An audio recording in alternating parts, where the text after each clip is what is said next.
This is Democracy Now!, democracynow.org. I'm Amy Goodman with Juan Gonzalez.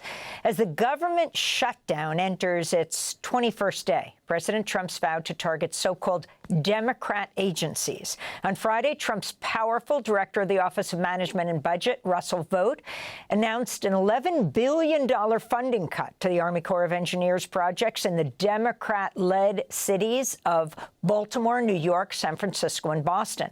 Vought was lead author of the far-right conservative blueprint Project 2025, which Trump previously disavowed. He now serves as Trump's top budget advisor.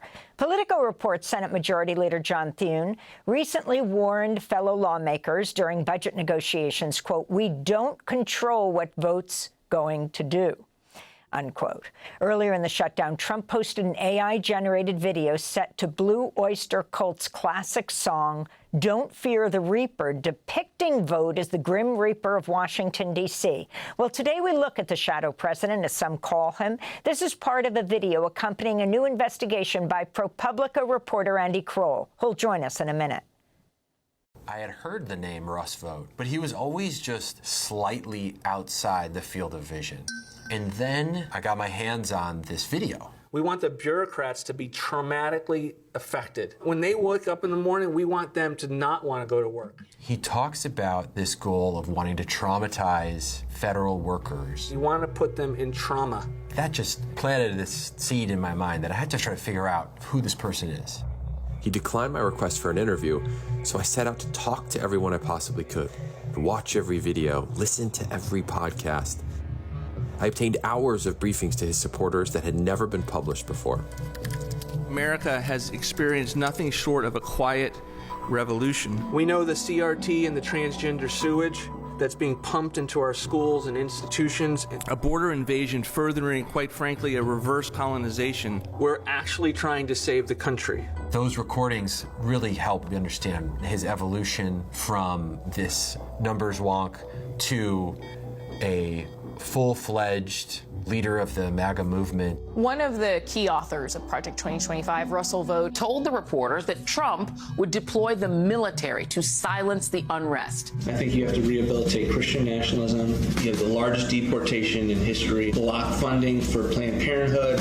I want to be the person that crushes the deep state. Yeah, I called for trauma within the bureaucracies. The bureaucracies hate the American people. He really has a vision to change the direction of American history. We must do our duty for the course of this country, quite frankly, for the course of Western civilization, and for the course of history. For more, we're joined by Andy Kroll, investigative reporter for ProPublica. This video accompanies his new article headlined, "The Shadow President."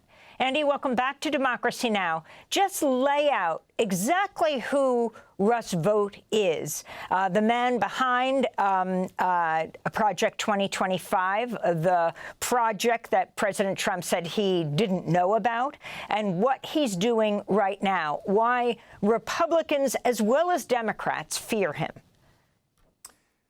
It's great to be back, Amy. Thanks for having me. I would argue that Russ Vought is arguably the most important aide advisor to President Donald Trump in the administration right now. I know viewers and listeners know names like Stephen Miller. They think of Miller perhaps as maybe the number two to President Trump. But right now, in the middle of this shutdown, the 21st day, Russ Vought is as influential as anyone in this administration has been. He is a driving force, probably the driving force behind this shutdown, and in particular, the White House's efforts to lay off workers in huge numbers across the federal government, to use the threat of more layoffs, to use the threat of frozen funding to key projects as leverage or just as punishment to Democrats and, again, to nonpartisan civil workers. He is also, as the White House budget director, but really as this sort of visionary in the Trump administration, someone who is single-handedly at times pushing forward this Project 2025 agenda that he had a key role in enacting, and really just playing a instrumental but behind the scenes largely role in pushing this Trump administration agenda forward here on the domestic front. Again, he's described as a budget expert, as the president's numbers guy, but really he's so much more than that. Someone, again, who sources that I talked to in the federal government described as basically a second commander-in-chief, a shadow president. That is how visceral and how influential his presence has been in just the 9 months of this presidency so far. But Andy, I wanted to ask you, 40 years ago, during the first term of Ronald Reagan, there was another budget director by the name of David Stockman, who became infamous for his cutting of taxes and especially of government spending. What do you see as unique or different about the way that Vought is operating? Yeah, and I love that reference, Juan, because I read a lot about David Stockman when I was working on this piece, and in particular revisited Stockman's book. I'm going to mangle the title. I think it's The Triumph of Politics. What Stockman wrote about back during the Reagan administration in that first few years was how politics got in the way of what Stockman wanted to accomplish on the policy side in terms of dramatically cutting budgets, dramatically scaling back the social safety net, government programs, and so on. In some ways, Stockman wrote that book almost as a lament for not being able to see out this vision that he had. 40 years later, we have Russ Vought, and Vought is succeeding in many ways where Stockman did not, and probably has learned a lesson or two. Now, why has Vought succeeded? In some ways, he's succeeded because he has tested and in some cases flouted entirely the rule of law, defying laws passed by Congress that say you need to spend this money on these programs, defying laws by Congress that say you need to be transparent about what the Office of Management and Budget, which Vought runs, is doing with funding, when it's freezing funding, when it's holding funding back entirely. Vought has a much more aggressive agenda in terms of how to enact the kinds of cuts, the kinds of dramatic pullbacks in terms of what the federal government does than Stockman wanted. I mean, they were probably aligned in terms of the vision, the policy, the ideology.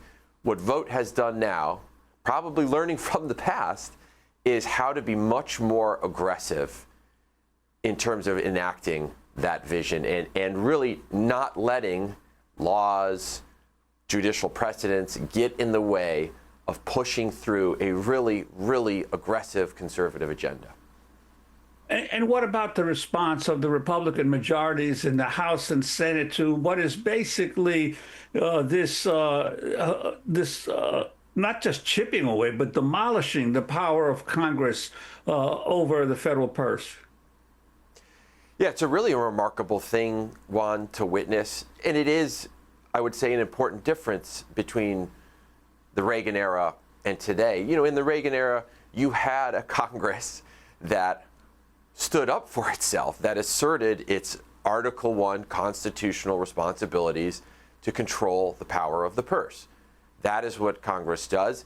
Article II says that the executive will take care to enact the laws that Congress passes.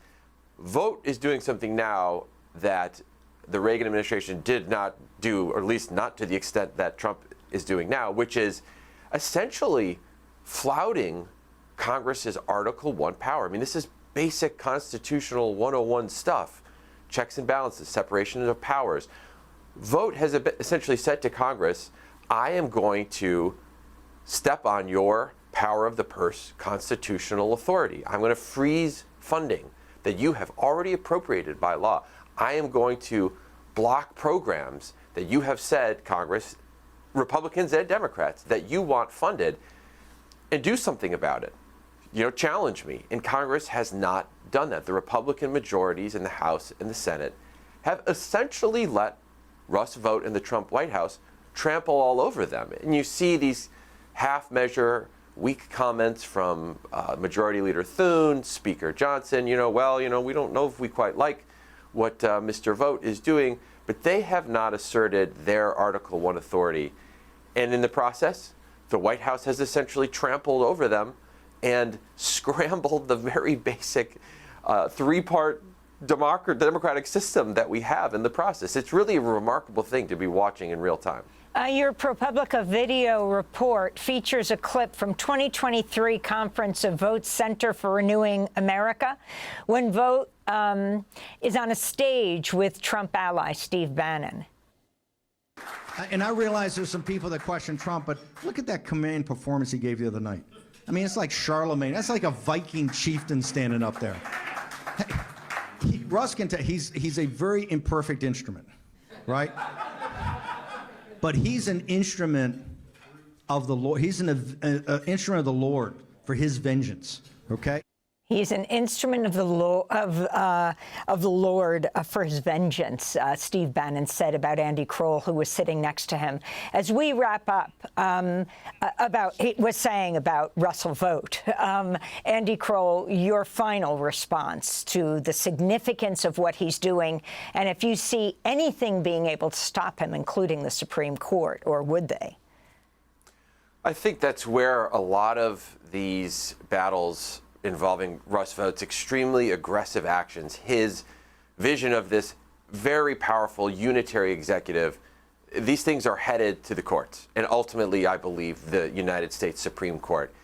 Cases about whether the president can impound federal funds, cases about whether the president can act unilaterally to fire tens or hundreds of thousands of federal workers, breaking government unions in the process. We are headed for a pretty titanic court battle, court decision, I would say, in the next year or two, and one that could really change the way we think about how our representative democracy works. Andy Kroll, investigative reporter for ProPublica, will link to your piece, The Shadow President. Thanks for watching Democracy Now! On YouTube. Subscribe to the channel and turn on notifications to make sure you never miss a video. And for more of our audience-supported journalism, go to democracynow.org, where you can download our news app, sign up for our newsletter, subscribe to the daily podcast, and so much more.